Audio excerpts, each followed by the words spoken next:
આ શોર્ટની અંદર નીચે મિત્રો તમને રિલેટેડ વિડીયોનું બટન મળશે. એમાં મેં આખો વિડીયો બનાવ્યો છે કે કઈ રીતે મારા પિતાજીનું કેન્સર ઠીક કરવા માટે કાલે મેરડીમાંનો ભૂવો આવ્યો, મેં કઈ રીતે એને ભગાડ્યો, અને પછી મેં બધી ચર્ચા કરી છે કે યાર ખરેખર સનાતન ધર્મ શું છે, ખરેખર શા માટે દેવી પૂજા શરૂ થઈ હતી, અને કઈ રીતે આ ભૂવા ભોપારાના ચક્કરમાં સાપનો દંશ લાગવાથી 2 લોકો આ જ ગામમાં મૃત્યુ પામ્યા હતા. યોગ્ય સમયે દવા ન મળી.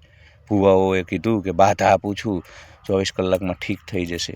મહેરબાની કરી 2025માં ડૉક્ટર પાસે જાઓ. વિજ્ઞાનનો જમાનો છે, દુનિયા ચંદ્ર ક્યાં ક્યાં પહોંચી, મંગળ ઉપર.